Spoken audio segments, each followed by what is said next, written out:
nos convoca esta figura, que yo sé que la Bárbara dijo la semana pasada que su Carlos V es mucho mejor que Francisco I. La verdad es que este es un periodo en que se juntan grandes reyes.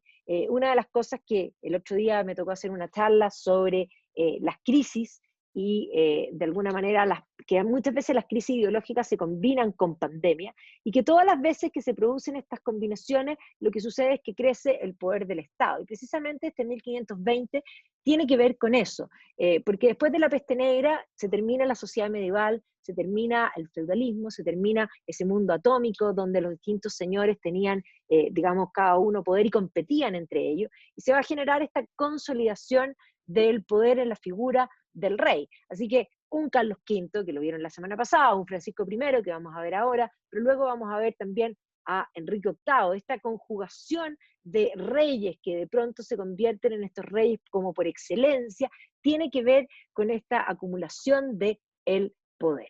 Y evidentemente todos van a vivir en un momento de auge, porque también tiene que ver con la peste negra, o sea, la peste negra va a matar a la mitad de la población europea, y por lo tanto eso va a significar que el dinero disponible se va a repartir entre menos, y no solamente eso, sino que la falta de mano de obra va a hacer que los salarios reales suban, y por lo tanto todo el esplendor de este llamado renacimiento va a tener que ver con esa cantidad de dinero disponible, pero además que se va a combinar con una sensación distinta frente a la muerte, que va a permitir, lo que planteamos cuando yo hice Lutero, que la gente esté dispuesta a gastar. Y por eso ese lujo excepcional del Renacimiento, de este Renacimiento que generalmente nosotros lo circunscribimos a Italia y nos imaginamos a un Leonardo, a un Miguel Ángel, hay que comprender que es este esplendor económico que se va a dar en muchas partes, y precisamente la figura que estamos viendo hoy día es considerado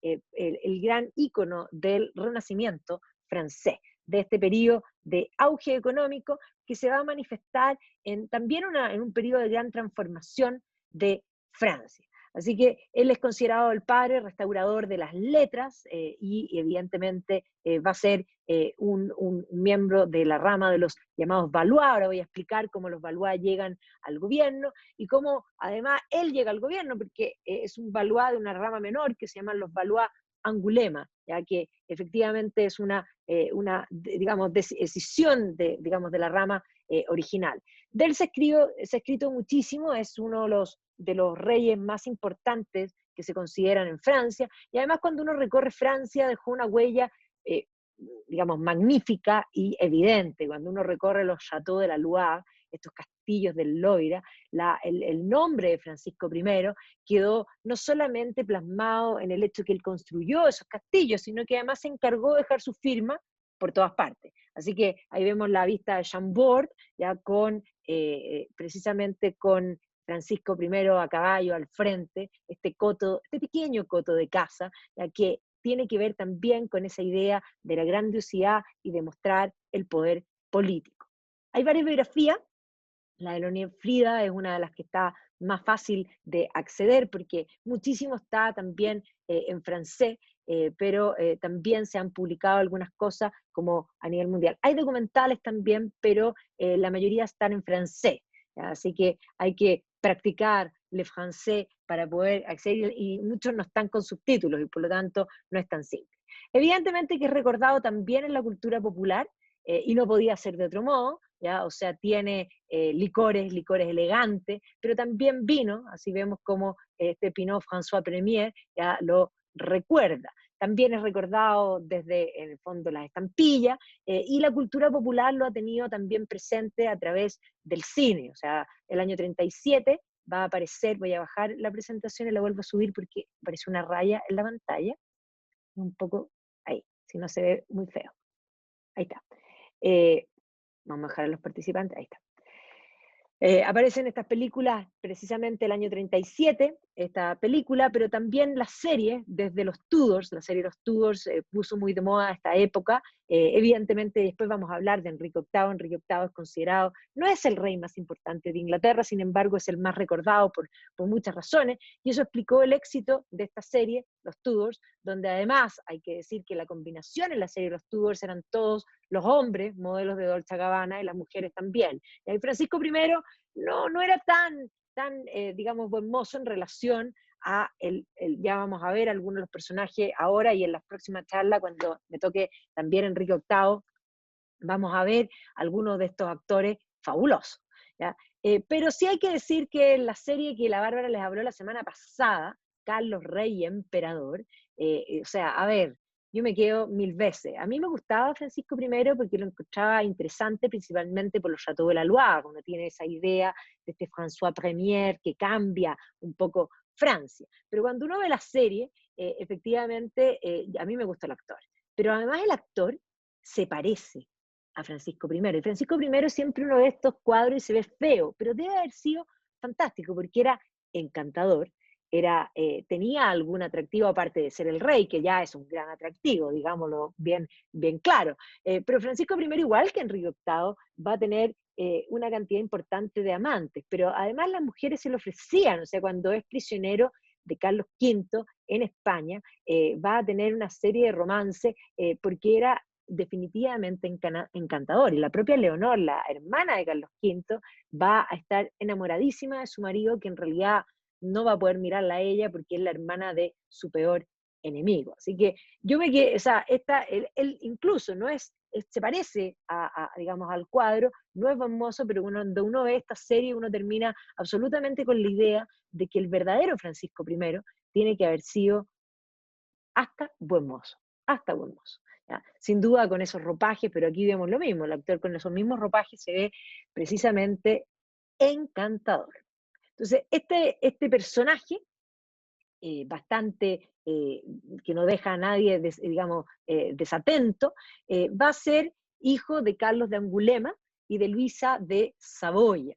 Su padre va a morir cuando es niño, en el fondo, y por lo tanto no va a tener esta figura paterna, digamos, al lado, pero Luisa de Saboya, que era una jovencita y que va a quedar viuda con 2 hijos, va a ser una mujer que va a dar que hablar. Es más, así como muchos otros personajes importantes, Francisco I también va a ser un mamón. Hay muchos mamones, hombres en la historia, que van a ser grandes hombres. Su padre, sí, Carlos de Angulema, tenía una biblioteca importante, que de hecho hoy día sobreviven muchos de los textos que tenía, que además esto es parte de la herencia que ellos van a tener y que por lo tanto va a delimitar una formación intelectual temprana, digamos, muy variable, va a tener una muy buena educación desde muy temprano, pero evidentemente el hecho de tener una biblioteca, digamos, el acceso a esta biblioteca va a ser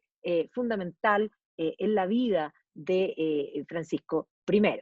¿Ya? Es más, su padre tenía varios libros importantes, entre ellos este libro Las Maravillas del Mundo, y esto va a hacer también que crezca este interés por conocer y por extenderse. También este periodo precisamente es un periodo de extensión territorial, o sea, pensemos que ya el año del descubrimiento, 1492, en el fondo se produce antes y por lo tanto este es precisamente el momento de extensión.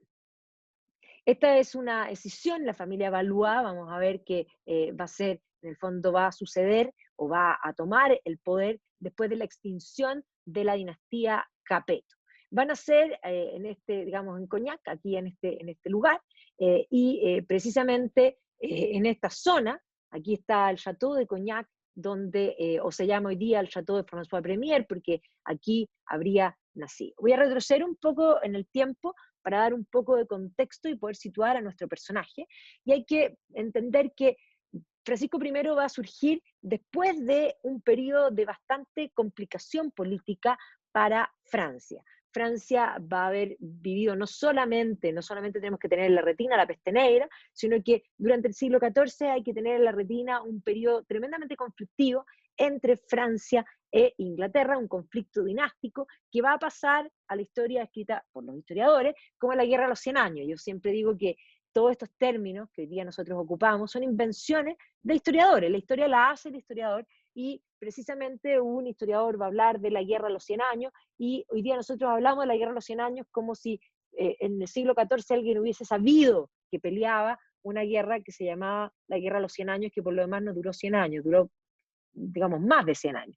Pero este epíteto para referirse a este periodo, tiene que ver con la situación de este conflicto dinástico que va a, en el fondo, a poner en jaque en algún minuto incluso el reino de Francia, debido a que en algún minuto se muere el rey de Francia y el heredero al trono era precisamente el rey de Inglaterra. Pero estas ideas de reclamar territorio francés de Inglaterra venían desde muy temprano. O sea, hay que comprender que Inglaterra va a ser, digamos, conquistada en el 1066 por un grupo de vikingos afrancesados que venían del norte de Francia. Estos son los llamados normandos. Y por lo tanto, desde el siglo XI va a haber esta unión entre lo que es Inglaterra y la Normandía. Y posteriormente, en el siglo XII, debido a matrimonios, se va a casar Eleonor de Aquitania con el primer Plantagenet, que es Enrique II, y se va a producir esto que se llama el Imperio Angevino. O sea, el Imperio Angevino implica que Inglaterra, la mitad de Francia y Irlanda, porque este es justamente el periodo en que Diarmait de Leinster le va a pedir ayuda a Enrique II, estos tres territorios se denominan el Imperio Angevino. Entonces, después del Imperio Angevino, desde Francia, durante el siglo XIII particularmente, va a ser Felipe Augusto el que va a ir reconquistando y sacando a los ingleses poco a poco del territorio francés, y Francia se va a restablecer y los ingleses van a quedar en este territorio que se llama la Gascuña, básicamente. Y por lo tanto se va a reconocer que el rey inglés tiene territorios en Francia, pero que es vasallo, está a los pies, arrodillado, del rey de, digamos, de Francia. Pero efectivamente esta dinastía, la misma de Felipe Augusto que había reconquistado, va a terminar extinguiéndose. Finalmente esta dinastía que se llama la dinastía Capeto, que había sido fundada en el siglo X, en el 987, va a terminar de extinguirse cuando Carlos IV el Bello muere sin descendencia. Y aquí se genera el problema que va a gatillar la guerra de los 100 años. Porque precisamente, si nosotros vemos aquí, Carlos IV muere sin descendencia, pero la hermana de Carlos IV, Isabela, estaba casada con el rey de Inglaterra y tenía un hijo hombre, y por lo tanto, quien podía reclamar el trono francés era precisamente el mismísimo rey de Inglaterra.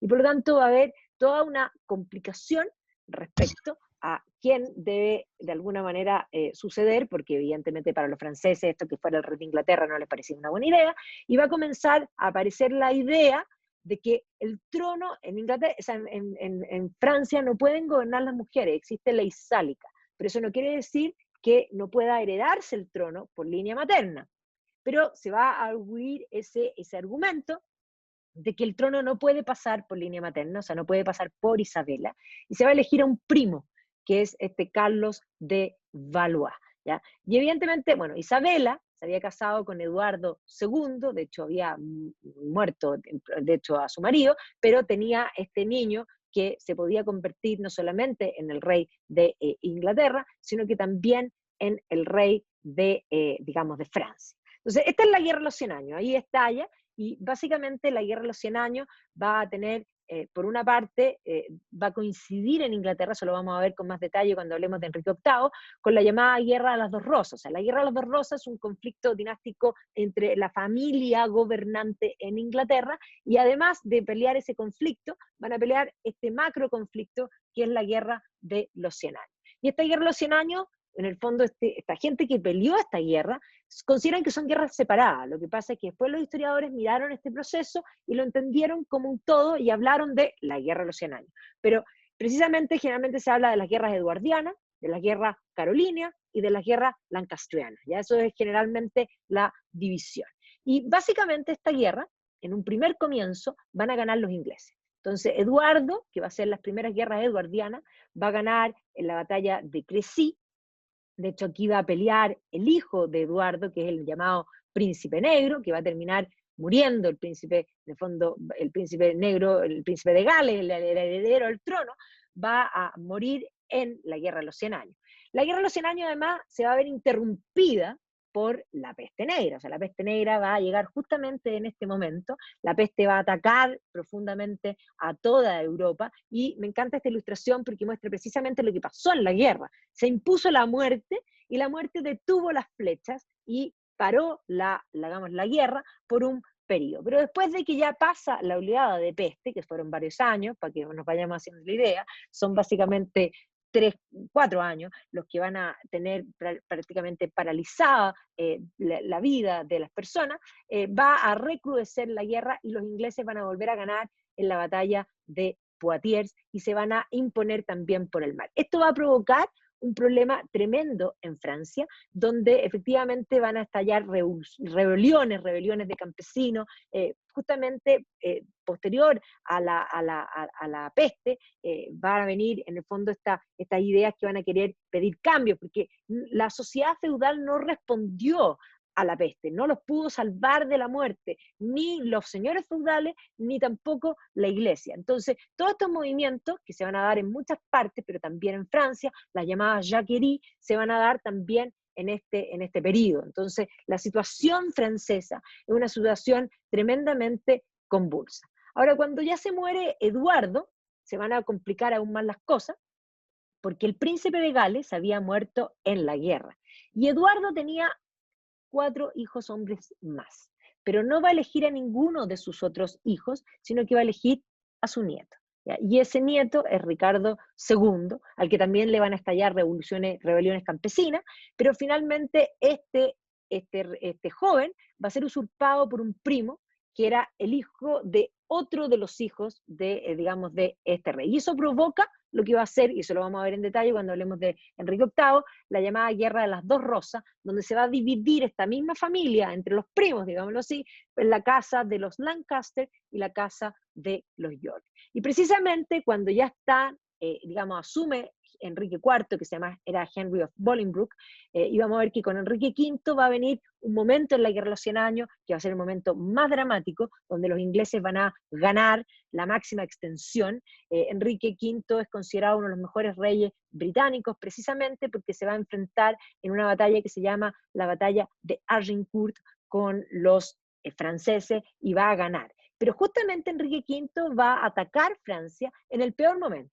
No solamente Francia estaba magullada por la guerra, por las rebeliones campesinas, sino que el rey de Francia, que era Carlos VI, se va a volver loco. ¿Ya? Y este rey loco, el llamado el Amado, se va a volver loco, estaba casado con Isabel de Baviera y por lo tanto no reconocía ni siquiera a su familia, creía que era de vidrio y que se iba a quebrar, una serie de cosas tremendas, y esto va a provocar que dentro de la nobleza se formen dos bandos. O sea, Francia estaba en una guerra civil entre lo que se llama la casa de los Armagnac, que en realidad era la casa de Orléans, pero que va a recibir el nombre de su líder, que era Armagnac, y por otro lado, la casa de Borgoña, es decir, los borgoñeses. Es más, este va a ser un momento tremendo, donde además van a asesinar a Luis de Orleans, por eso se van a pasar a llamar Armagnac, y por otro lado, vamos a ver que precisamente los borgoñeses también van a tomar acciones violentas, se van a asesinar en las calles, ¿ya? O sea, esto va a ser una situación justamente tremenda, y en eso van a estar los franceses peleando una guerra civil cuando son atacados por el propio Enrique V, que va a terminar ganando esta batalla, que es la famosa batalla de Agincourt, donde los ingleses eran mucho menos que los franceses.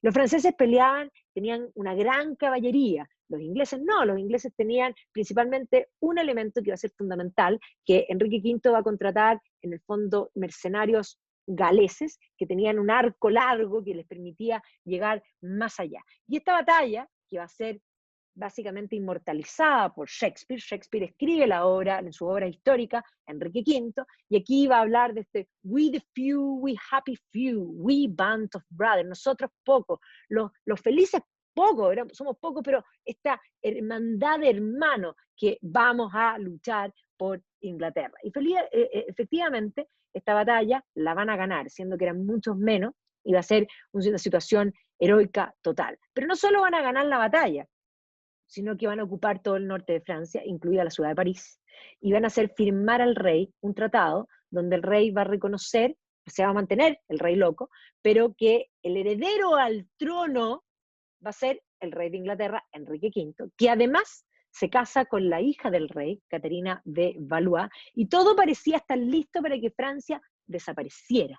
Y precisamente vamos a ver que incluso, bueno, se casan, van a resultar incluso enamorarse, esta hija del rey loco con Enrique V, van a tener un hijo, pero cuando en el fondo todo estaba, digamos, listo para que ya ganase, se va a morir finalmente, se va a morir Enrique V, y por lo tanto este niño de 9 meses es bastante frágil para mantener esta situación. Y justamente ahí, o sea, piensen ustedes que la batalla de Agincourt es en 1412 y Juana, digamos, de Arco, nace, se piensa que en 1415. Y ahí va a aparecer Juana de Arco, esta doncella, en el fondo de Lorena, que se va a convertir en la doncella de Orleans, que va a convencer al hijo del rey loco, que pensaba que no era hijo de su padre, de que es el verdadero Delfín y que lo va a ayudar y lo va a apuntalar, le va a subir el ánimo a Francia para que se corone en Reims. Y por lo tanto ahora Francia con un rey francés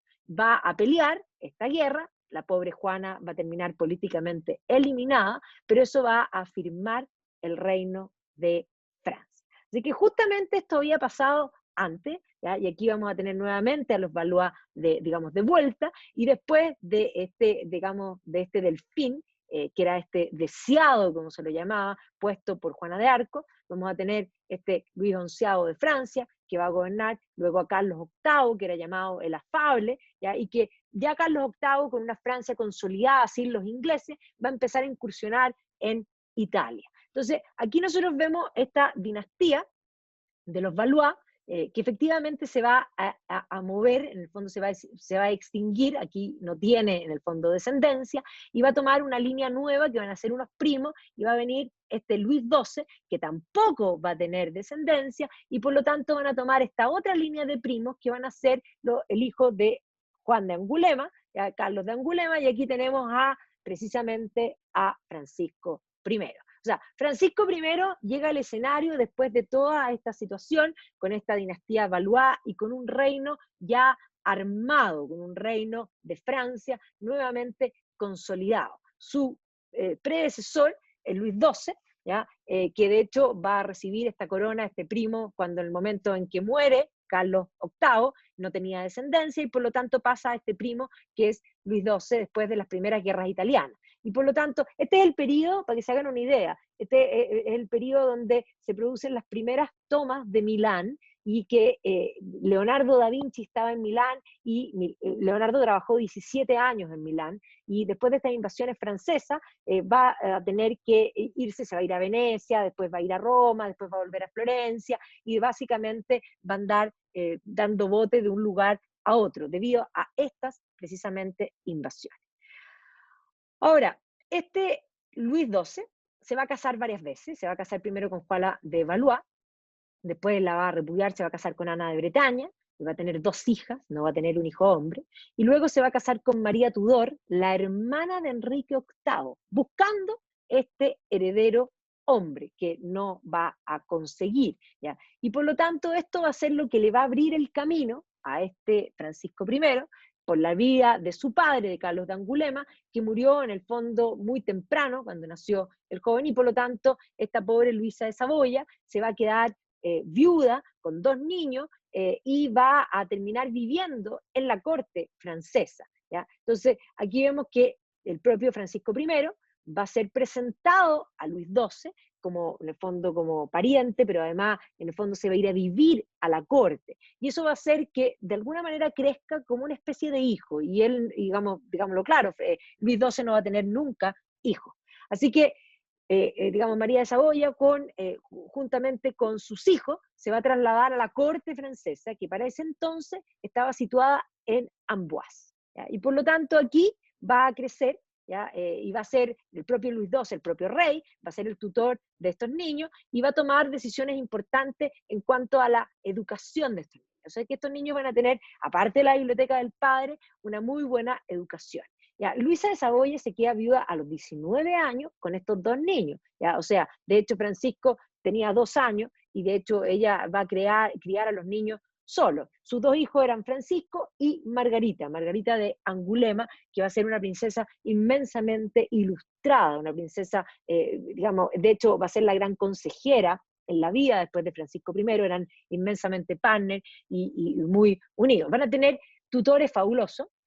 Dentro de los tutores en su educación va a estar Anne de Montmorency, ¿ya? Que va a ser un hombre que lo va a ilustrar en las letras, Martín de Montchenu, que muchos no nos suenan esos nombres, pero precisamente su padre había sido un amante de las letras, y por lo tanto también se había preocupado de que tuviera en el fondo también otros receptores, principalmente que los ilustraran o que les trajeran todas estas ideas del humanismo. Era admirador de todos los movimientos intelectuales que estaban sucediendo en este llamado, comillas, renacimiento. ¿Ya? Ahora, precisamente es una época además no solo del Renacimiento, sino que está en la época de la Reforma, y por lo tanto todas estas ideas reformadas también van a estar en el ambiente, y de hecho su hermana Margarita de Angulema va a ser bastante cercana a las ideas reformadas, específicamente aquellas que venían precisamente desde los Países Bajos. Más, Francisco va a ser probablemente menos intelectual que su hermana, pero era muy atlético, le gustaba en el fondo los deportes, le gustaba la cacería, le gustaba el juego de la pelota, ¿ya? Y también le gustaba practicar en torneos, por lo tanto tiene que haber sido físicamente también bien espléndido. ¿Ya? Ahora, va a tener un contacto muy temprano y va a ser muy sensible a las artes, a la cultura italiana. Y precisamente son estas campañas que había tenido Francia en Italia la que va a cambiar el gusto en Francia. O sea, en Italia se estaba produciendo todo este fenómeno del Renacimiento italiano desde las letras y desde las artes, y por lo tanto Francisco, mientras recibía esta educación, va a recibir también la influencia que viene desde Italia. ¿Ya? Va a tener profesor de latín, por supuesto, ¿ya? Va a tener un profesor de italiano, o sea, le va a gustar la cultura italiana, y va a meterse con esta cultura italiana. Va a admirar profundamente a Leonardo da Vinci, ¿ya? Y eso es importante porque Francisco I, después cuando él invada Italia, va a terminar invitando a Leonardo da Vinci a vivir a su corte, y Leonardo da Vinci va a pasar todos los últimos años de su vida en la corte de Francisco I en Amboise. Entonces, en este periodo, cuando él se está formando, va a conocer de Leonardo, va a admirar a Leonardo y va a admirar todo el humanismo italiano. Va a haber leído a Dante, por supuesto, a Petrarca, a Pico de la Mirandola, a Marcello Ficino, ¿ya? En fin, va a leer a Boccaccio, el Decamerón, se va a alimentar de esta intelectualidad del llamado humanismo italiano. ¿Ya? Y por lo tanto aquí vemos este cuadro de Ghirlandaio que muestra a algunos de los humanistas todos juntos, y evidentemente que esta admiración se va a traspasar a Francisco, el propio Lorenzo de Bala, que había, de hecho, eran todos grandes latinistas, ya que además querían revisar el latín de los distintos textos, considerando que, entre otras cosas, esta reforma y esta pérdida de la pureza del cristianismo tenía que ver con, básicamente, con la deformación en las traducciones. Entonces, hay una preocupación en la lengua y de las formas que va a ser muy importante. Dante, evidentemente, era considerado Dante es anterior, pero era el gran ícono, y el propio Petrarca va a seguir la línea de Dante, y esto se va a traspasar a todas partes. En el arte también habían grandes cambios, pensemos en un Botticelli, la propia madre de Francisco I también tenía un interés importante en el arte, y ella misma va a traspasar esta pasión que ella tiene por el arte a su hijo, y vamos a ver que su hijo va a ser precisamente un hombre inmensamente sensible a las letras y a las artes. ¿Ya? Es más, en algún minuto Francisco I se va a caer del caballo, va a estar en peligro su vida, pero además la madre lo va a cuidar con exclusivo celo porque sabía que Luis XII no tenía hijos, y que por lo tanto las posibilidades eran totalmente absolutas de que Francisco fuese el que iba a heredar el trono. Entonces, efectivamente, eso es lo que va a suceder, porque cuando Luis XII se casa con María Tudor, esta hermana de Enrique VIII, hubo bastante temor, porque,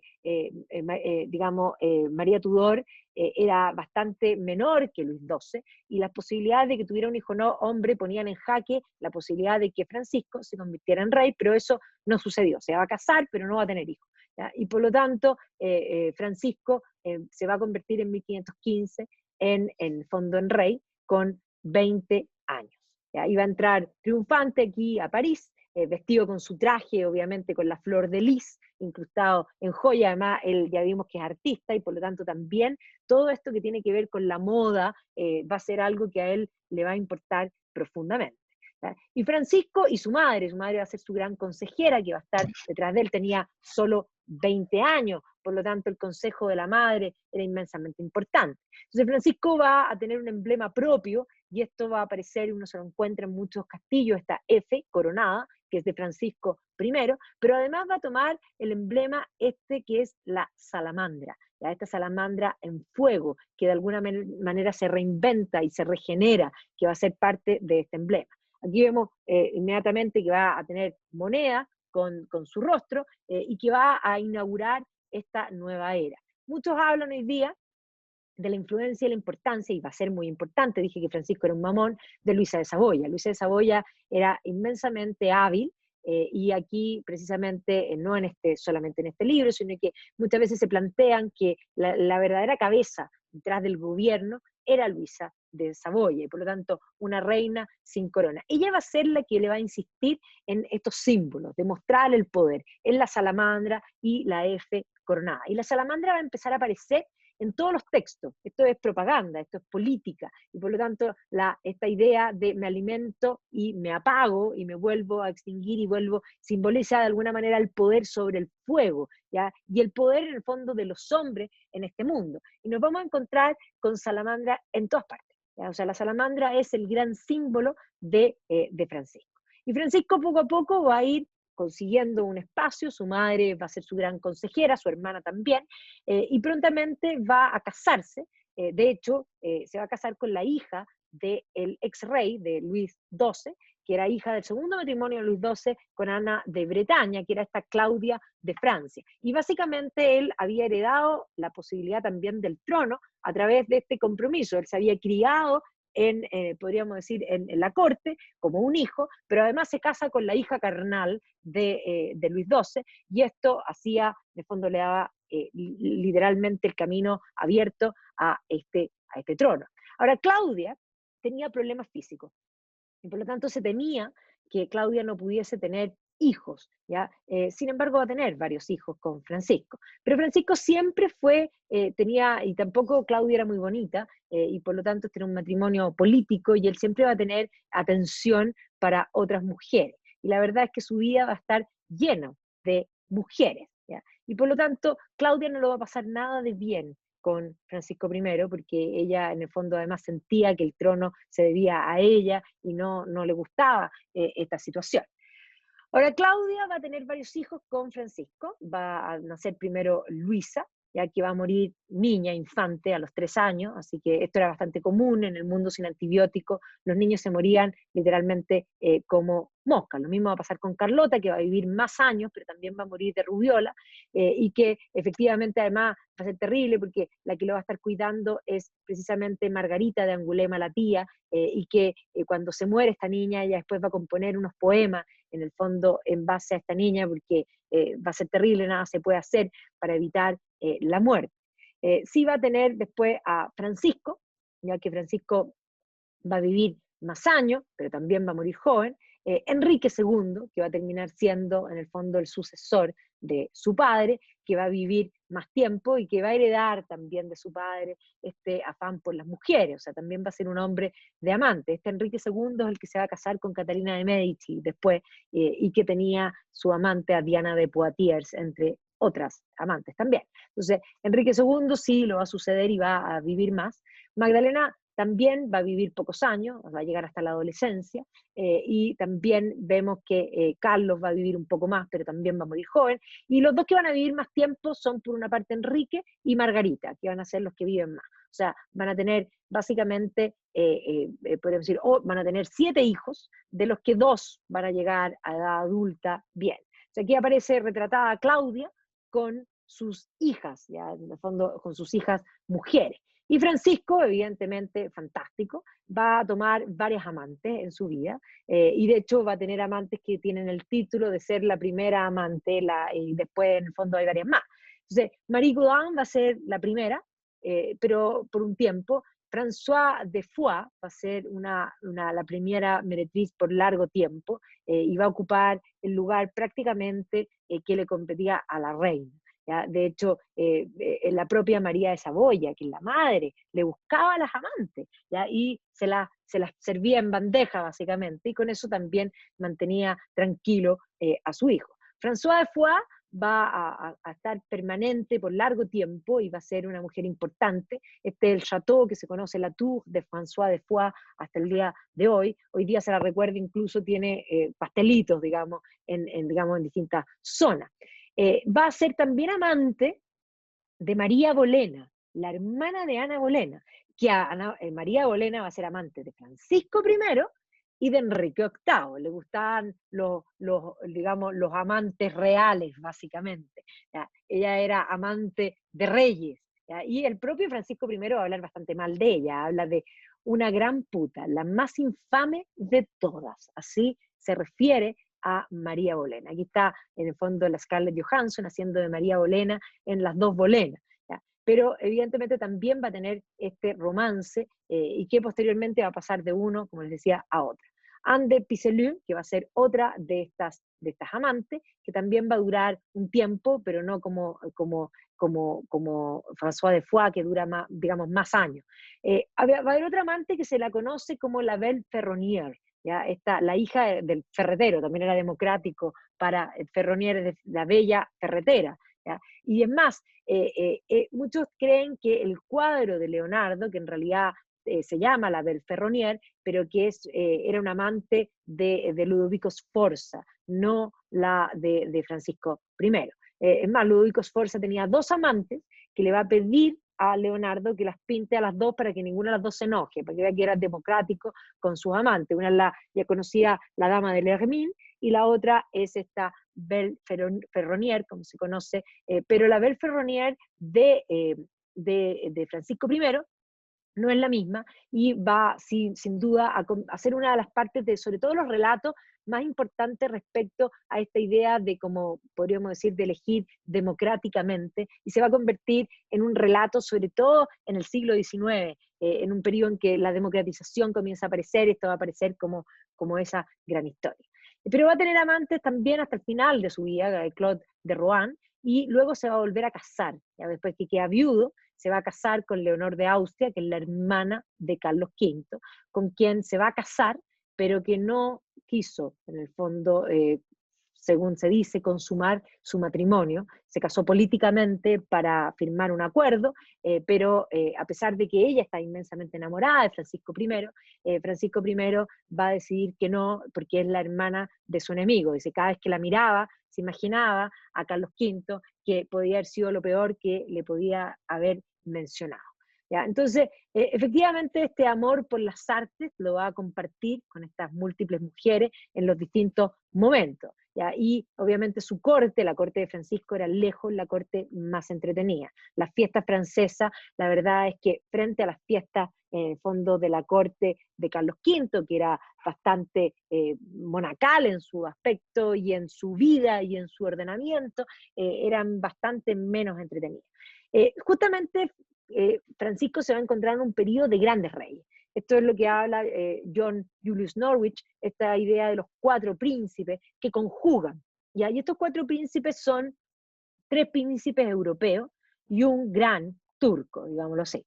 Por una parte, Carlos V, Enrique VIII, Francisco I, que son de la misma generación y que van a tener que negociar políticamente entre amores y odio, y el turco, que precisamente Solimán el Magnífico va a llegar al momento de, digamos, de mayor esplendor de este imperio turco y va a amenazar a Europa, y va a amenazar con invadir Europa. Y precisamente la idea de Carlos V era unir a la cristiandad contra el turco. Pero vamos a ver que las enemistades políticas, específicamente con Carlos V, van a ser cosas insólitas. Francisco I va a estar dispuesto en algún minuto a aliarse al turco con tal de ganarle a Carlos V. Y eso se llama política. Se llama política ayer, se llama política hoy. Así que Francisco I va a ser un gran político, sí, pero además va a ser un hombre vanidoso y probablemente ahí va a estar digamos, su gran debilidad. Y va a tener que negociar con estos otros grandes. Enrique VIII también era vanidoso, pero Enrique VIII sabía que era un reino que en relación para este entonces, en relación a Francia y en relación a España, que España había ya conquistado América y por lo tanto España era el reino más importante de Europa, Inglaterra era un reino todavía menor. De hecho, Enrique VIII tiene el mérito de comenzar a cambiar a Inglaterra de cierto modo, pero va a ser su hija Isabel la que va a terminar consolidando el reino británico. Y por lo tanto, podríamos decir, dentro de esta relación de los tres, la situación de Enrique VIII es la menos sólida, y por lo tanto Enrique VIII muchas veces va a ser de bisagra entre estos dos reyes, Francisco I, en el reino más consolidado, y Carlos V, que ahora es el rey no solamente de España, y posteriormente va a ser, bueno, y también del Nuevo Mundo, sino que aquí la gran pugna entre los dos va a ser el Sacro Imperio Romano Germánico. ¿Y qué va a hacer Carlos V? El que se va a quedar, y de hecho por eso se llama Carlos V, porque se llama Carlos I de España, Carlos V es de Alemania. Entonces aquí vemos este gran enemigo de Francisco I, que de hecho le va a quitar literalmente el sueño. Ahora, Francisco va a iniciar sus conquistas antes de entrar en conflicto con Carlos V, con Italia. O sea, Italia, esta es en el fondo Italia, de hecho en Italia habían incluso, digamos, territorios que tenían que ver con Aragón, ¿ya? Y por lo tanto, a la muerte, aquí vamos a ver que aquí habían territorios también españoles, ¿ya? Y por lo tanto, todos eran los señoríos de este periodo, y precisamente Francisco I va a incursionar y va a empezar a cambiar el mapa de estos territorios. Él ambicionaba Nápoles y las dos Sicilias, eso era lo que más ambicionaba, pero para poder llegar a Nápoles por tierra tenía que entrar primero por Milán. Es más, los reyes anteriores a él habían incursionado en Milán, pero él quería llegar precisamente a Nápoles. Así que precisamente va a iniciar digamos, esta conquista hacia lo que es Italia, con un ejército de 40.000 hombres. Se va a marchar Italia y va a tener una batalla inicial, que es la batalla de Marignano, donde va a ganar, ¿ya? Y por lo tanto va a aparecer como un gran caballero todavía armado en esta caballería que ya está empezando a mutar. Y por lo tanto va a entrar por el norte, y aquí se va a producir esta gran victoria, que es esta batalla de Marignac, donde va a lograr en el fondo el milanizado, lo que se llama Milán, y va a desestabilizar todos los equilibrios que existían en Europa, y evidentemente también esto va a complicar a Carlos V, que se van a empezar digamos, a encontrar ya en estos territorios, porque habían territorios que correspondían a España, digamos, en lo que era la península itálica. Es más, después de ganar en Marignac, él va a ordenarse caballero. Aquí está el momento en que se hace muestra de como esta especie de humildad, que no tenía mucha, pero evidentemente este acto, que además va a decirse, se va a aparecer como un acto de humildad después de una gran batalla y un gran triunfo. Entonces aquí aparece precisamente Francisco siendo ordenado caballero, y Francisco dirigiendo las tropas en este triunfo, Francisco con su salamandra. Y evidentemente que aquí va a encontrarse y va a empezar a negociar. Este es el periodo de Julio II en Roma. Julio II es precisamente el que contrata a Miguel Ángel Buonarroti para para pintar la Capilla Sixtina. El comienzo de la Capilla Sixtina parte con Julio II, pero además Julio II es el del proyecto de San Pedro, de la nueva Basílica de San Pedro. O sea, precisamente es este mismo periodo en que se están produciendo estas guerras. Y aquí va a intervenir en favor del Papa también el emperador del Sacro Imperio Romano Germánico, que todavía era el abuelo de Carlos V, que es este Maximiliano I en el fondo, de Habsburgo. Y aquí están las negociaciones, tanto con el papado, ¿ya? Y de hecho aquí va a aparecer la figura de Enrique VIII siendo parte de estas negociaciones.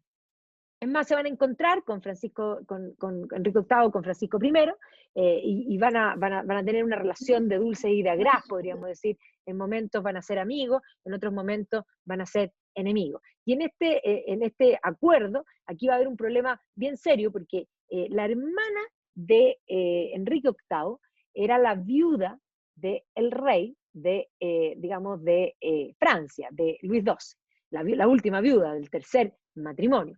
Pero evidentemente Enrique VIII, cuando casó a su hermana María con Luis XII, su hermana María estaba enamorada digamos, de un amigo de Enrique VIII, que precisamente se lo conoce como, bueno, Charles Brandon, que es digamos, era amigo de él. Y cuando Enrique VIII la casa con Luis XII, que era mucho mayor que ella estaba muy enamorada de este Eliseo, y ¿qué hago? Le dice, bueno, cásate con el rey, y cuando quedes viuda vas a poder hacer lo que tú quieras. Pero resulta que, cuando queda viuda, Enrique VIII veía que María era una carta política para jugar y trató de ver con quién podía casarla, y por lo tanto lo que tenía miedo Francisco I es que a través del matrimonio de esta hermana de Enrique VIII fortalecer a Inglaterra, esto es juego político, y por lo tanto lo que va a hacer Francisco I es apoyar a María Tudor para que se case con su amado Charles Brandon. Y por lo tanto esto va a generar un conflicto inicial con Enrique VIII, porque se va a meter en la política de Inglaterra, pero finalmente María, con el apoyo del rey de Francia, va a contraer matrimonio con su enamorado, que era Brandon. Y aquí vemos en la serie Los Tudors, que la verdad que con ese Brandon, bueno, que no se habría querido casar, evidentemente, James Cavill aquí nos sorprendió antes de ser Superman, como en el fondo Charles Brandon. Y de esta historia se ha escrito muchísimo, y hay novelas en el fondo de esta reina blanca que de alguna manera se logró casar, y además están todas las correspondencias entre estos enamorados, que Francisco I habría sido quien habría hecho, digamos, el link para que finalmente este matrimonio se produjese. Así que Enrique VIII se va a encontrar con Francisco I, que se van a encontrar como grandes amigos, va a ser una gran recepción, todo esto es política, este es el momento en que Francia mostraba lo mejor que tenía, y lo mismo sucedía en todas partes, se van a encontrar, y en un momento, de hecho, se va a producir, los dos eran atléticos, a los dos les gustaba jugar a la pelota, jugar, además Enrique VIII tenía una especie de sala de tenis en Hampton Court, o sea, le gustaba el tenis, en esta época, digamos, de los Tudors, y le gustaba también la pelea, que no podemos definir que era box, porque todavía no habían reglas del box, pero básicamente la pelea, y van a hacer, en el fondo, una pelea,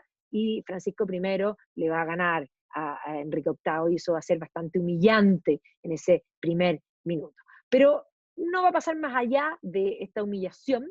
Luego Enrique VIII va a volver a ser la bisagra, y va a volver a ser amigo y enemigo según le corresponda, y va a tomar el rol del mediador, ¿ya? Pero el gran problema va a ser con Carlos V. Esto sí que va a ser, en el fondo, con sangre, con odio total, ¿ya? Y es más, justamente los dos van a ir a competir por el cargo del emperador, cuando muere el abuelo de Carlos V, por el cargo de el emperador del Sacro Imperio Romano Germánico. Y el Sacro Imperio Romano Germánico era un cargo electo, y por lo tanto aquí van a ser, en el fondo, un montón de lobby y política y pago. Es más, Francisco I se va a gastar la fortuna del reino para comprarse los votos literalmente de los electores, ¿ya? Pero finalmente, en 1519, los electores, a pesar de haber recibido la plata de Francisco I, muchos de ellos van a decidir, en el fondo, tomar el bando por Carlos V. Precisamente en un momento donde además habían otras complejidades. En 1520 Lutero rompe con la iglesia, y esto va a hacer que además Carlos V vea que es necesario tomar el Sacro Imperio para poder unir nuevamente esta cristiandad. Carlos V en el fondo va a finalmente ser coronado en 1530, independiente que es elegido antes, pero Francisco I va a quedar inmensamente molesto. Y esto va a implicar que esta molestia se traslade a las guerras que van a tener específicamente en Italia. Entonces, la batalla de Pavía va a ser una de las batallas, junto con varias batallas más que se van a pelear en el norte de Italia, y aquí está representada esta batalla de Pavía, donde efectivamente Francisco I va a caer prisionero de Carlos V, y Carlos V además no solo se lo va a llevar prisionero, sino que se va a llevar esta espada, y esta espada va a quedar en España hasta Napoleón. Napoleón Bonaparte va a ser el que va a tomar esta espada y la va a llevar de vuelta a Francia. O sea, este es el momento, podríamos decir, de humillación, donde precisamente Francisco I va a caer en manos de, digamos, de Carlos V, y además hay que entender que para Francisco I la posición de Carlos V era tremenda, porque Francia quedaba en el medio, era el jamón del sándwich entre España y ahora en el fondo el Sacro Imperio Romano Germánico y los territorios italianos, y por lo tanto él va a buscar, aquí está la batalla, el momento, aquí está Pavía, y por lo tanto su idea era molestar a Carlos V y tomar los territorios del sur. Y por lo tanto vemos que esta situación va a complicar. De hecho, además, Francisco I no solo cae prisionero, sino que es herido. Así que aquí está Carlos V visitando a Francisco I herido, que además va a jugar políticamente con esto, y aquí es donde se lo llevan en el fondo a España, aquí es cuando llega en el fondo a España, donde va a estar prisionero por un largo tiempo, donde además las mujeres que lo cuidaban se le terminaban ofreciendo, digamos, de amante, de haber sido inmensamente encantador. Carlos V además decía, ¿qué tiene? ¿Por qué lo miran? Bueno, porque Carlos V tiene que haber sido un buen hombre, no me cabe duda, muy enamorado de su mujer y un hombre correcto, pero tiene que haber sido bastante, digamos, no entretenido. En cambio, Francisco I era básicamente un hombre encantador y un político también. Es más, aquí van a hacer un acuerdo, van a firmar un tratado, que es el Tratado de Madrid, donde efectivamente Francisco I renunciaba a las zonas de Italia, a Milán, a Génova, a Nápoles, ¿ya? Y también en el fondo le entregaba supuestamente a Carlos V los territorios de la Borgoña. La Borgoña era un territorio que en el fondo está en Francia, pero que Carlos V los quería porque su abuela era de la Borgoña, y por lo tanto él consideraba que él tenía razones para poder reclamar esta zona. Y aquí Francisco I, para mostrar su buena disposición frente al acuerdo, él le dice que él tiene que volver como rey, pero para asegurarse que el acuerdo va a cumplirse, que lo libere, pero que él va a traer, en vez de él, a sus hijos. Y por lo tanto, sus dos hijos, que eran adolescentes, eran pequeños, básicamente, se van a ir prisioneros a España. Y prisioneros, no entendamos que no iban a la mazmorra, sino que esto era bastante común en la política de tomar rehenes, y estos rehenes no vivían presos, sino que vivían como parte de la corte, como príncipes franceses en la corte española. Pero sí, lejos de su ambiente, lejos de su, digamos, de su padre, de su madre, y evidentemente esto va a ser algo complicado. Los niños tenían 9 y 8 años cuando llegaron a España, y además, por último, si el rey hubiese estado dispuesto a cumplir el acuerdo, uno diría, bueno, no importa tanto, pero la verdad es que Francisco I, cuando volvió a Francia, lo primero que hizo fue no cumplir el acuerdo, por lo que estos niños quedaban bastante complicados en esta situación. Y aquí va a ser bien importante porque precisamente la hermana de Carlos V, que es Leonor, va a convertirse en alguien muy cercana a estos niños, ¿ya? Y después ella va a ser más adelante la mujer digamos, de Francisco I. Así que Francisco I va a arremeter nuevamente en las guerras, va a generar ligas en contra de Carlos V, y aquí vamos a ver cómo incluso las guerras italianas van a continuar, las tropas en el fondo de Carlos V no habían podido recibir la paga, por lo tanto las tropas españolas van a terminar saqueando Roma, y por lo tanto se va a producir este evento del saco de Roma por las tropas de Carlos V, lo que va a hacer que el Papa termine dándole el favor político a Francisco I. Y eso va a empezar a desbalancear. Básicamente esta relación va a ser constantemente de tratar de ganarse a uno para poder en el fondo contrarrestarse al otro. Ahora, este conflicto finalmente se va a firmar una paz en la cual no se van a presentar ni Carlos V ni Francisco I. ¿Ya? Esta paz se conoce como la paz de Cambrai, que también es conocida como la paz de las damas, ¿ya? Donde va a firmar la madre de Francisco I, Luisa de Saboya, con la tía de Carlos V, que es Margarita de Austria. Así que aquí van a firmar, y en este acuerdo van a acordar, entre otras cosas, que Francisco I se tiene que casar con Leonor, ¿ya? Así que Leonor va a llegar de vuelta con los dos hijos de Francisco I, que habían estado presos y que se habían convertido en muy amigos de ella, y van a llegar de vuelta a Francia. La pobre Leonor también va a ser una pieza de cambio, porque Leonor se había casado primero con el rey viejo de Portugal, pero luego se había enamorado del hijo del rey, y cuando el rey murió, ella quiso quedarse con ese hijo, que ahora era el rey de Portugal, y Carlos V la sacó de ahí, y después la va a casar con Francisco I, ella se va a enamorar de Francisco I, pero Francisco I no la va a mirar, y cada vez que la mira, dice, no puedo olvidar que eres la hermana de mi peor enemigo. ¿Ya? Y con esto se suponía que el emperador, en el fondo, que Francisco renunciaba, en el fondo, también a otros territorios. Aquí llegan a un acuerdo nuevamente, así que acá está la pobre Leonor de Habsburgo, que sí le va a gustar Francisco I, pero que, según lo que entendemos, no hubo consumación del matrimonio, o por lo menos no nos lo contaron, y ella lo pasó bastante mal, y sí va a ser uno de los roles importantes y el mayor consuelo de Leonor van a ser los hijos de Francisco, y estos hijos que además habían estado tanto tiempo en España y que además van a tener un recelo importante con el padre. Así que posteriormente aquí vamos a ver que se van a firmar nuevas paces y se van a encontrar Francisco con Carlos V. Así que cuando Francisco recibe a Carlos V, lo va a recibir con bombos y platillos, pero no solamente eso, mostrando el poder. Esto es política y por lo tanto en todas estas reuniones que se van a producir, pensemos que cuando Carlos V, después del saco de Roma, llega a Roma, el Papa quiere mostrarle a Carlos V que él tiene el poder y le pide a Miguel Ángel Buonarroti que remodele toda la plaza del Campidoglio para poder recibir a Carlos V. Bueno, lo mismo va a hacer Francisco I. O sea, Francisco I le va a mostrar, en el fondo, Francia, y es más, aquí cuenta la historia, que en algún minuto lo lleva a recorrer y lo lleva a su famoso coto de caza, ¿ya? Que va a ser el Palacio de Chambord, que ya vamos a hablar de las construcciones, porque ya me voy a ir a la parte de, digamos, principalmente del Renacimiento, voy a salir de las guerras y voy a ir, en el fondo, a su creación artística. Pero evidentemente que aquí sí que Carlos V queda sorprendido. Y debe haber tenido una envidia de la mala, es decir, debe haber mirado a Chambord y haber dicho, me ganaste. Es más, Chambord se gastaba de tener una chimenea para cada día, así que Carlos V tiene que haber quedado sorprendido.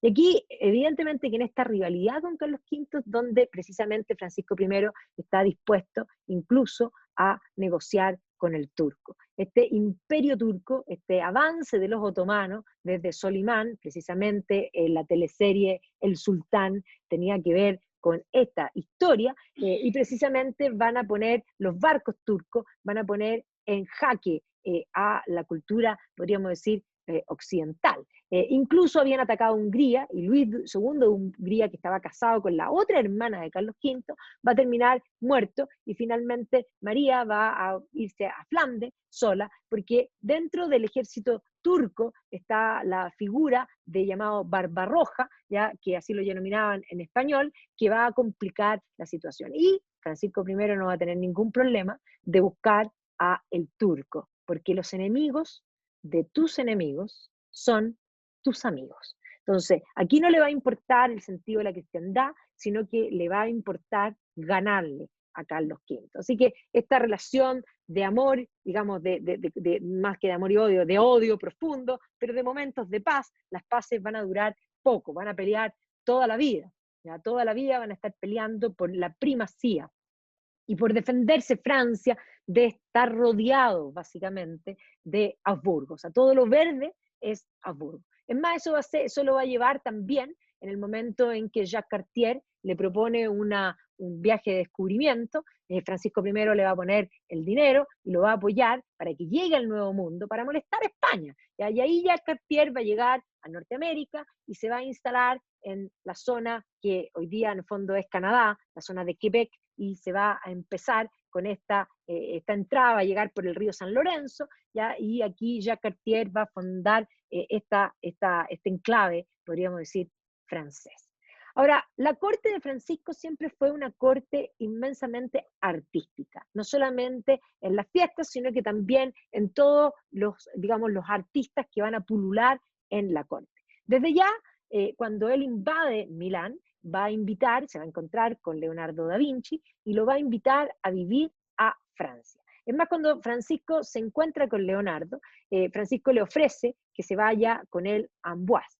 Y Leonardo lo mira escéptico. Leonardo, la verdad es que su carrera fueron 17 años en Milán, bastante bien ubicado, y después de eso, después de que Francia invade Milán, va a tener que irse a Venecia, va a salpicar un tiempo con César Borgia, va a ir a Roma, lo van a expulsar de Roma, va a volver a Florencia, y básicamente en la carrera de Leonardo le fue bastante mal, ¿ya? Y estaba dando botes y se sentía humillado porque él encontraba que él era mucho mejor artista que Miguel Ángel Buonarroti, que él odiaba, ¿ya? Y que se habían enfrentado en Florencia. Y de pronto llega el rey francés que le dice, yo lo admiro, y le dice, quiero que se vaya a vivir conmigo, y Leonardo le dice, bueno, ¿y qué tengo que hacer? No, yo le voy a dar una pensión a usted, le voy a dar en el fondo un sueldo permanente, le voy a poner una casa. ¿Y qué tengo que hacer? Dice Leonardo. Y entonces Francisco le contesta lo que Leonardo siempre quiso escuchar, lo que usted quiera. Y Leonardo dice, no lo puedo creer, alguien me contrata y me va a pagar para que yo haga lo que yo quiera.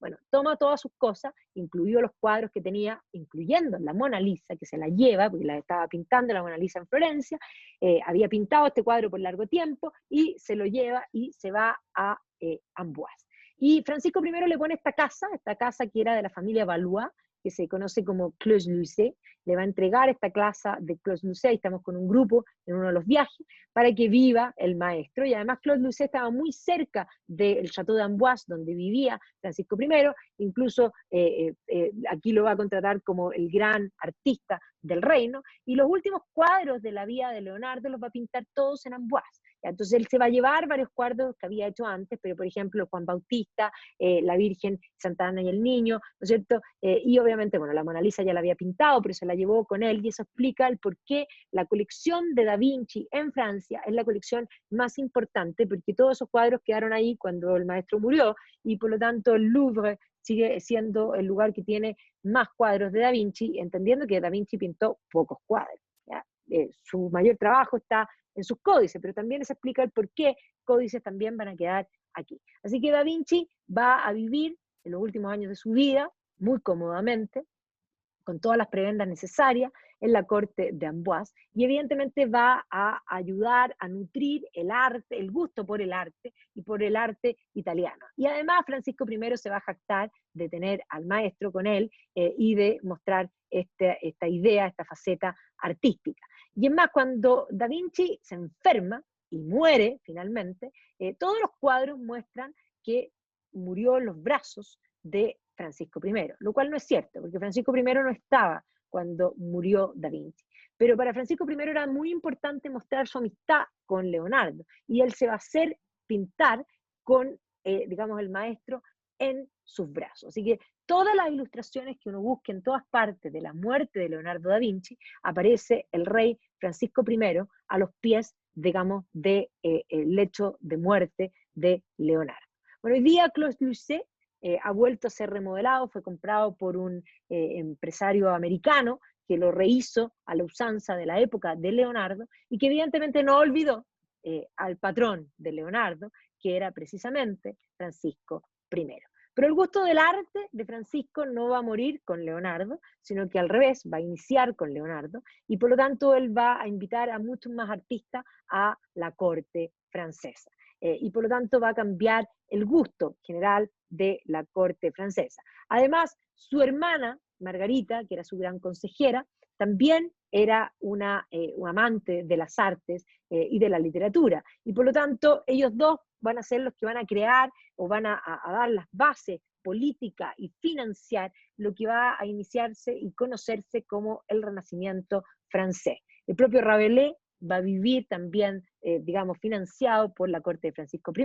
Pero va a traer a más italianos, va a vivir en la corte por un tiempo Andrea del Sarto, y Andrea del Sarto va a producir una serie de cuadros en Francia, y además va a introducir este concepto de las Madonas de la leche, por una parte, que posteriormente van a desarrollar un estilo propio en Francia, de un renacimiento francés propio. El propio Francisco I se va a hacer pintar aquí en el fondo como Juan Bautista, con su cara, evidentemente, ya por Jean Clouet, ¿ya? Que lo va a pintar, y va a traer varios artistas italianos, a Rosso Fiorentino, por ejemplo, ya a Francesco Primaccio, que van a hacer esta primera oleada del llamado Renacimiento francés, y al más importante, Benvenuto Cellini. ¿Ya? Cellini, que tenía importantes obras en Italia, va a llegar a la corte de Francisco I y va a empezar a producir un arte particular que va a ir sentando las bases a un estilo francés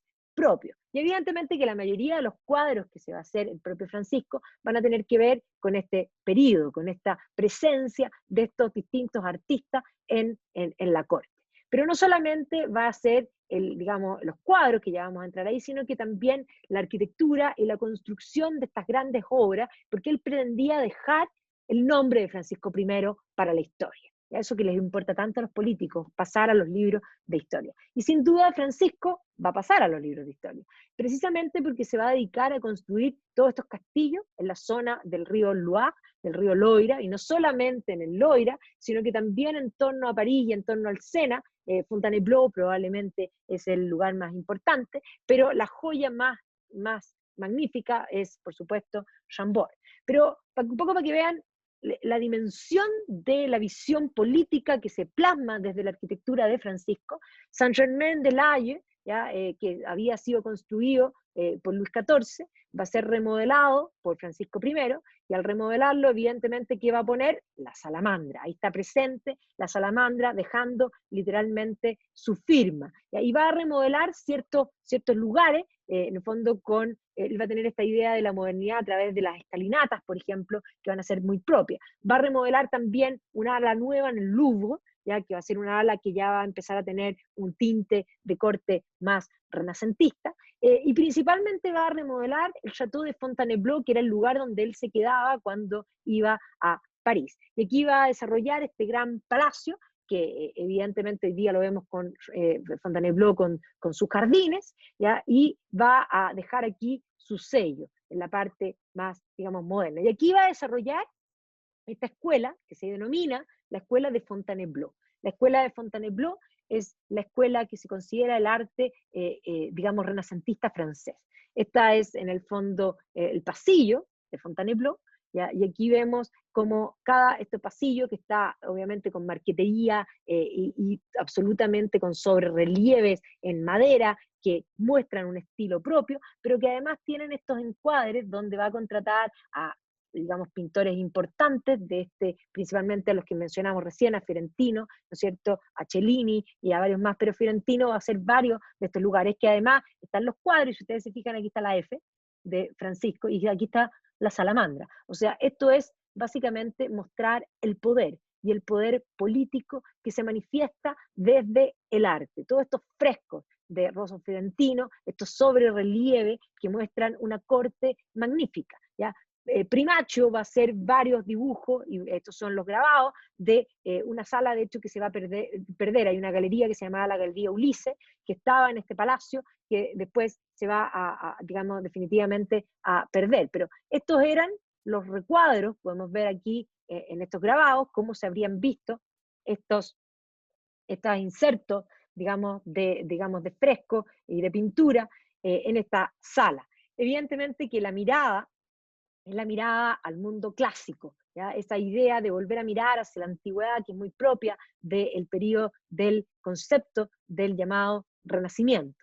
Pero hay otras salas donde sí sobreviven. Aquí vemos a Francesco Primaccio, ya que vemos en el fondo algunas obras, y algunas obras con esta combinación de pintura con escultura, ya que se van a dar, y que efectivamente aquí vemos la escalera de Fontainebleau, ya, donde se ven estas obras que son realmente magníficas. No solo eso, los detalles de cada ornamentación, la idea de que no se les va ningún detalle. Y aquí vemos al rey viendo, en el fondo aquí está con Cellini, viendo cómo trabaja y cómo le presenta, y obviamente siempre está acompañado de una de sus amantes. Y Cellini va a inaugurar un nuevo arte que se va a dar aquí, esta corte que es mucho más licenciosa, le va a permitir que empiecen a aparecer los desnudos, ¿ya? Y estos desnudos se van a imponer en la escuela francesa de Cellini en adelante. Cellini es considerado esta primera parte de la escuela de Fontainebleau. Entonces aquí vemos esta ninfa, que es una de las obras importantes de Cellini, digamos, en bronce, que está en Fontainebleau, y que muestra el inicio de esta escuela que evidentemente se va a instalar aquí. Pero Cellini además va a ingresar en todo lo que es orfebrería, en los detalles. O sea, la corte es la corte más magnífica, las fiestas son las mejores fiestas, y la elegancia es total. Cellini le va a regalar este salero, ya que se lo va a diseñar. Este es un salero, se lo va a diseñar al rey. Ahí pueden ver que es un salero, y efectivamente el rey se va a sentir muy contento de invitar a la gente a comer con este salero. Además va a diseñar las monedas, ¿ya? La moneda, no importa que sea solamente la moneda, sino que tengo que salir bien. Así que Cellini va a hacer todas estas monedas, todas estas obras conmemorativas. Esto es pura política, esto es mostrar el poder, y la salamandra en todas partes. Es más, la biblioteca, esta es la biblioteca de Fontainebleau, una maravilla, donde además él va a tener toda la colección de Angulema, es decir, de su padre, y además va a establecer todos estos manuscritos donde iluminados, nuevos, modernos, donde aparece él. Y aquí vemos Francisco I, obviamente iluminado con gran cantidad de dorado. Y no solamente los libros y las monedas, los muebles. La escuela de Fontainebleau va a pensar en todo, los muebles, los detalles de los muebles. Aquí vemos la marquetería en la madera con la salamandra presente en todo. Y las fiestas tenían que ser espectaculares y por lo tanto toda la vajilla, digamos así, todos estos detalles van a ser absolutamente pensados y diseñados. Sin duda los cubiertos franceses eran los cubiertos más elegantes de toda Francia. Y esto aquí vemos de todo el mundo, de toda Europa, era el lejos la corte más refinada. Miren ese parqué, o sea, miren el trabajo de ese parqué, y no solo miren el parqué, ahora miren el techo. ¿Ya? Y luego si se concentran pueden ver los laterales que son puros frescos. Ahora esto es demasiada información para un mundo que está acostumbrado a lo minimal. Esto es lo maximal, ¿ya? Lo maximal que muestra el poder completo. Entonces es un arte, la escuela de Fontainebleau, que no es solo arte y escultura, es un arte total, que trata de mostrar y usar todos los detalles para ensalzar al rey, para ensalzar a la política. Y este es un arte que va a quedar en Francia y que instaura Francisco I, pero que va a quedar para los reyes que vienen adelante. Uno no puede entender a Luis XIV haciendo un arte total en torno al rey si no entiende que esto inició antes. Entonces, la escuela de Fontainebleau va a tener una segunda fase, aquí tenemos a Rosso Fiorentino, aquí está Primacho, que es la primera fase, estos dos son de la primera fase, y luego va a tener una segunda fase, ¿ya? Que en el fondo se va a inaugurar con artistas nuevos, como en el caso de Nicolò Dell'Abate, ¿ya? También a Ambroise Dubois,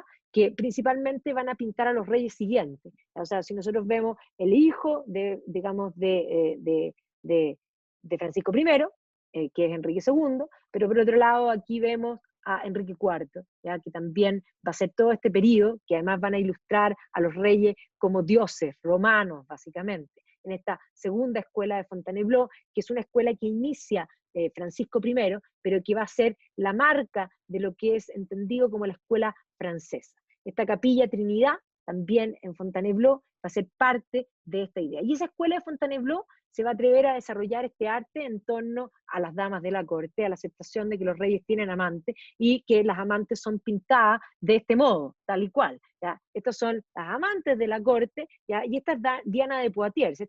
Diana de Poitiers era la amante del hijo de Francisco I, que va a ser en el fondo Enrique II. ¿Ya? Y Diana de Poitiers es siempre representada literalmente desnuda, como Diana, ella es Diana, esta es Diana, la diosa de la casa, o sea, ya no es Diana de Poitiers, sino que es la diosa de la casa. Y esta escuela se va a imponer, y evidentemente aquí vamos a ver que desde este arte italiano, con estos desnudos, con esta idea de la corte francesa, van a aparecer estas damas de la corte con estos cuadros que se denominan el toilette, incluso con atisbos hasta lésbicos, ya que es bastante, digamos, avanzado para la época, pero aquí uno se puede imaginar al ver estos cuadros y al darse cuenta de esto, de cuán, digamos, movida y cuán promiscua también era la corte francesa. Ya, cuadros como estos, que por ejemplo aquí está la duquesa, en el fondo Gabriel del Este, la duquesa de Vilar, que eran amantes, las dos también, de Enrique IV, o sea que digamos es posterior, pero lo que quiero mostrar es que esta escuela se va a extrapolar en el tiempo en Francia y va a marcar el arte francés de aquí en adelante. Por lo tanto, Francisco I es, sin duda, un rey fundante, un rey que va a generar una escuela de arte y que va a cambiar la percepción de Francia, y que va a cambiar también la fisonomía de Francia. Va a remodelar, por ejemplo, el Château de Blois.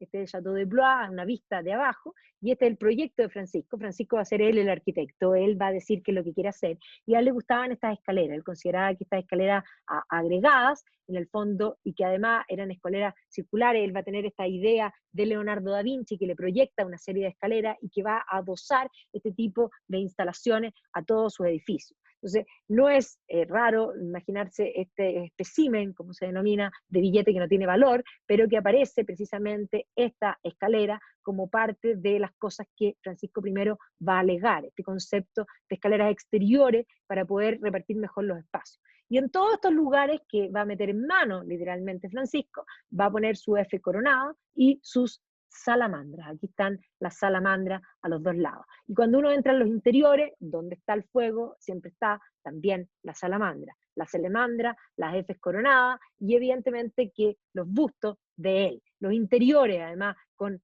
ricamente ornamentado. Este es el interior de este palacio, que evidentemente es un estilo más propio del periodo de Francisco I, que lo que vimos en Fontainebleau, que va a ir tomando hacia el barroco y hacia básicamente la idea más rococó. Este es un estilo más renacentista, y aquí vemos un poco para que se imaginen los interiores de la época de Francisco I.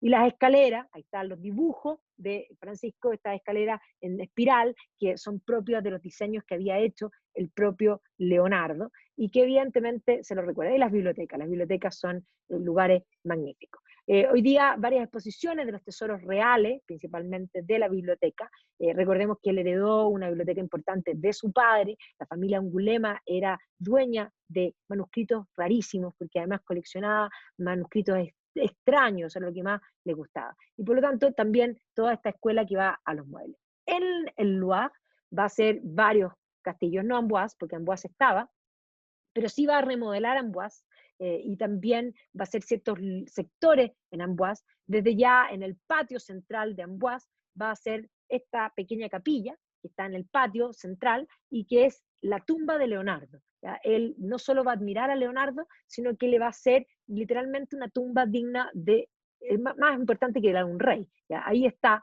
Leonardo enterrado precisamente en Amboise, en el patio central. Sí va a construir en el fondo varios de los castillos, no solamente Chambord, sino que también Chenonceau, que va a ser considerada la joya que posteriormente su hijo, Enrique, le va a regalar a su amante, Diana de Poitiers. En este lugar va a terminar viviendo el amante de Enrique II. Pero cuando Enrique II muere, Catalina de Medici, su mujer, se la quita al amante, a Diana, y ella se queda con este castillo que era considerado el más lindo. El más lindo sí, pero tiene que haber sido húmedo de todas maneras. Y aquí vemos dentro de este castillo, ¿no es cierto?, vemos la salamandra coronada, por lo tanto, la injerencia digamos, de Francisco I. No solamente esto, sino que el Château de Le Rideau también va a ser uno de los castillos construidos por Francisco, y aquí vemos también la salamandra en el interior. Y evidentemente que va a gastarse todos los puntos en la construcción de este coto de casa, que es Chambord. Chambord, que hoy día tiene 500 años, que durante la Revolución Francesa estuvo ocupado y que pensaron demolerlo, menos mal no lo demolieron, porque habría sido una gran pérdida. Este concepto de los cuadrados con los círculos, como pueden ver, esto es un gran cuadrado con estos círculos torreones alrededor, que se completa en este conjunto que es realmente magnífico. Un lugar donde él va a dejar todo su gusto y todo su corazón y dedicación. Sin embargo, va a pasar menos de un año en total en el castillo, o sea, va a estar muy poco tiempo en su vida en este lugar. Pero sin duda hoy día nos sorprende, este lugar que aquí va a llevar a Carlos V, y que se jacta de tener una chimenea para cada día. Ya no hay 365, pero evidentemente hay tantas que uno no termina de contarlas, y sin duda sorprende. Esto es política. La política ahí hecha piedra para que efectivamente se muestre la grandeza del rey. Y todo el cielo está lleno de salamandras y de Fs coronadas. Y en el interior, en el corazón, en el centro, la gran escalera proyectada por el propio Leonardo, pero Leonardo no la hizo porque ya se había muerto cuando Francisco construye Chambord. Y no solo esa escalera. ¿Qué pasó? ¿Se ha cerrado la sesión? No, si me están escuchando, parece.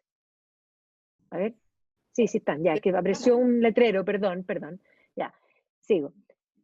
Ya, entonces, esta escalera, como pueden ver, miren hacia el techo se ven las salamandras, las F coronadas, y aquí a la medida que uno va avanzando se va encontrando con Francisco. Este es el lugar donde el rey, que se sentía inmensamente poderoso, se dio el gusto, y aquí dejó literalmente su alma. Aquí está el alma de Francisco. Entonces, Francisco lo vemos aquí con su corte, imagínense a Carlos V cuando llegó a este lugar.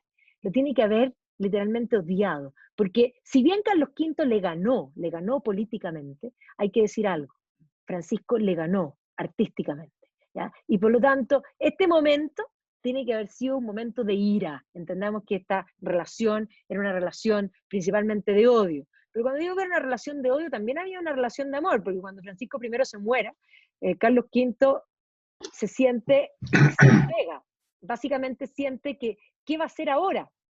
Ya se le murió su archienemigo. ¿Ya? También va a remodelar algunas casas, como el Château de Villiers, ¿ya? Que lo vemos precisamente aquí, ¿ya? Y algunos otros lugares, en el fondo, digamos, en distintas partes, donde va a poner también su salamandra y sus detalles, que va a dejar su impronta, y podríamos decir su firma. Aquí vemos en el techo, generalmente son los lugares donde uno puede ver a Francisco presente. En estos detalles, ahí están las F coronadas y precisamente las salamandras. Aquí vemos la salamandra y aquí también en todos los detalles, un poco para mostrarle la presencia. O sea, este es un fin político, no basta con hacer obras, lo importante es hacer las obras y que todos tengan claro que las hice yo. Y no solo que las hice yo, sino que las hice yo para la eternidad.